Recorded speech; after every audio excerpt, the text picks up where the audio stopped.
Sejam bem-vindos ao canal Mensagens Bíblicas, um espaço onde buscamos inspiração em histórias que tocam a alma. Hoje vamos embarcar no estudo da lição A Grande Comissão, um enfoque etnocêntrico. Leitura bíblica, Mateus 28, 19. Portanto, ide, ensinai todas as nações, batizando-as em nome do Pai, e do Filho, e do Espírito Santo. 20.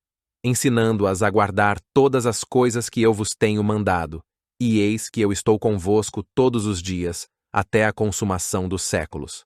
Amém.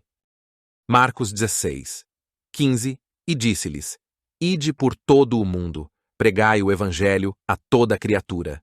16. Quem crer e for batizado será salvo, mas quem não crer será condenado. 17. E estes sinais seguirão aos que crerem. Em meu nome expulsarão demônios, falarão novas línguas. 18. Pegarão nas serpentes. E, se beberem alguma coisa mortífera, não lhes fará dano algum. E imporão as mãos sobre os enfermos e os curarão. Neste trimestre, estudaremos a respeito da obra missionária. É um convite a refletir sobre o imperativo de nosso Senhor Jesus para pregar o Evangelho a toda a criatura. Por isso, nesta primeira lição, nosso propósito é esclarecer a respeito da Grande Comissão, conceituar e desenvolver o tema das missões transculturais e apresentar uma visão global da mensagem do Evangelho no mundo. Veremos que missões é uma ordem divina e que Deus conta com cada crente para dizer sim à obra que Ele iniciou por intermédio de seu Filho, o Senhor Jesus Cristo. A Grande Comissão. O que é a Grande Comissão? É o mandamento do Senhor para a sua igreja proclamar o Evangelho a todas as nações.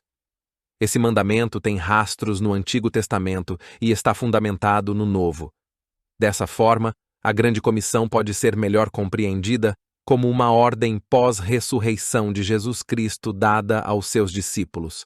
A respeito dela, James Hudson Taylor, missionário inglês na China por 51 anos, disse: A Grande Comissão não é uma opção a ser considerada, é um mandamento a ser obedecido. A questão cultural. O ide de Jesus significa também atravessar fronteiras. Nesse caso, anunciar o Evangelho em uma cultura diferente é o grande desafio da obra missionária. Logo, não devemos desprezar a cultura de um povo a quem pretendemos evangelizar, nem impingir-lhe a nossa. Entretanto, a cultura de um povo deve ser avaliada e provada pelas Escrituras. Se por um lado a cultura é rica em beleza e bondade, pois o homem foi criado à imagem e semelhança de um Deus bom e amoroso. Por outro, em consequência da queda, ela foi manchada pelo pecado e, em parte, dominada por ações demoníacas. Portanto, estejamos prontos a pregar o Evangelho além de nossas fronteiras. Preparemo-nos para esse desafio. A ordem de fazer discípulos em todas as nações. A palavra nação é a tradução do termo etnos, que se refere a grupos étnicos e não primariamente a países. Um país é uma nação politicamente definida, já a etnia é um povo culturalmente definido com uma língua e uma cultura próprias. De acordo com alguns museólogos, há no mundo 24.000 etnias. Quase a metade desse total ainda não foi evangelizada. Será que isso não nos comove? Há milhões de pessoas que ainda não ouviram o Evangelho de Cristo. É urgente e imperioso o clamor do apóstolo Paulo.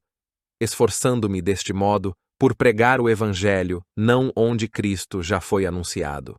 Romanos 15, 20. A eficácia e os objetivos da Grande Comissão. Para ser eficaz e cumprir os seus objetivos, a Grande Comissão deve ser executada por pessoas cheias do poder do Espírito Santo, pois é ele que convence a pessoa do pecado, regenera o pecador e capacita os homens a confessarem Jesus como Senhor. 1 Coríntios 12, 3. Nesse sentido, a Igreja estará pronta para atingir os seguintes objetivos da Grande Comissão. 1. Proclamar o Evangelho em palavras e ações a toda criatura. 2. Discipular os novos convertidos, tornando-os fiéis seguidores de Cristo. 3. Integrá-los espiritual e socialmente na igreja local, a fim de que cresçam na graça e no conhecimento, por intermédio da ação do Espírito Santo em sua vida, desfrutando sempre da comunhão dos santos. Sinopse 1. A Grande Comissão é um chamado para anunciar o Evangelho a cada criatura e em qualquer lugar. Missões transculturais. Conceito.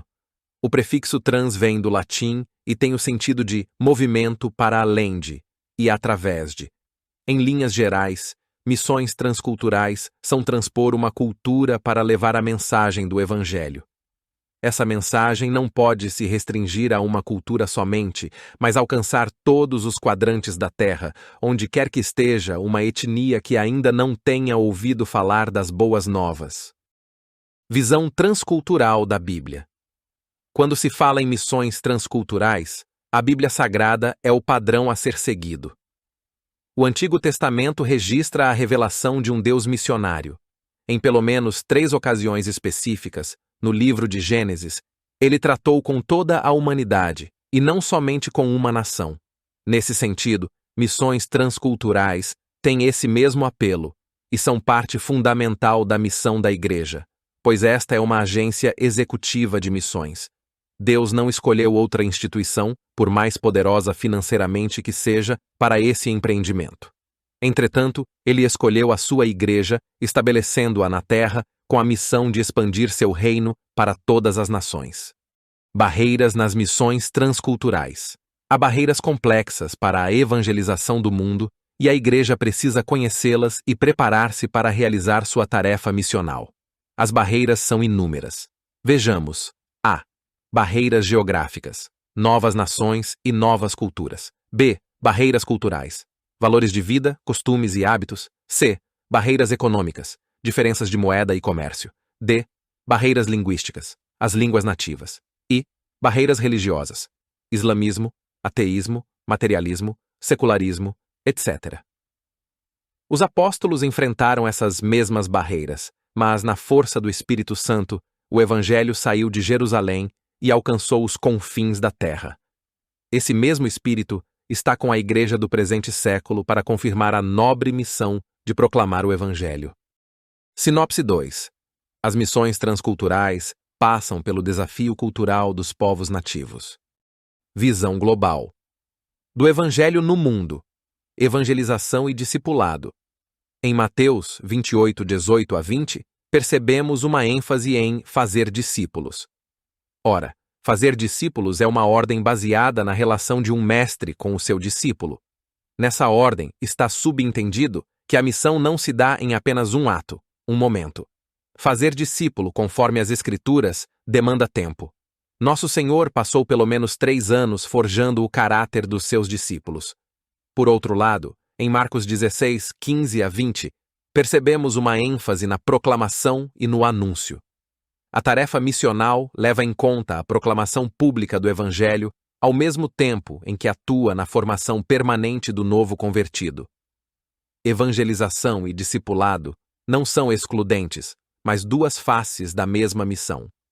Arrependimento e capacitação do Espírito. Na missão transcultural, a mensagem missionária tem de levar em conta o apelo ao arrependimento para o perdão dos pecados. Esse apelo deve estar sob a autoridade de Jesus, que tem por objeto sermos suas testemunhas, no poder do Espírito Santo, tanto em Jerusalém como em toda a Judéia e Samaria e até aos confins da terra. Nesse sentido, devemos estar prontos para anunciar a mensagem de Jesus sob a capacidade do Espírito Santo, conforme lemos em Atos dos Apóstolos, rogando que os pecadores se arrependam e creiam no Evangelho. Marcos 1, 15. Sinopse 3. A proclamação do Evangelho leva em conta a evangelização, o discipulado, o arrependimento e a capacitação do Espírito. Temos um grande desafio em missões transculturais, alcançar o mundo inteiro com a mensagem genuína do Evangelho. Por isso, como Igreja de Deus, somos chamados a sair de Jerusalém em perspectiva de alcançar os confins da terra. Há muitos povos neste mundo para serem alcançados, de sorte que Deus conta com cada crente comprometido com a causa do reino de Deus.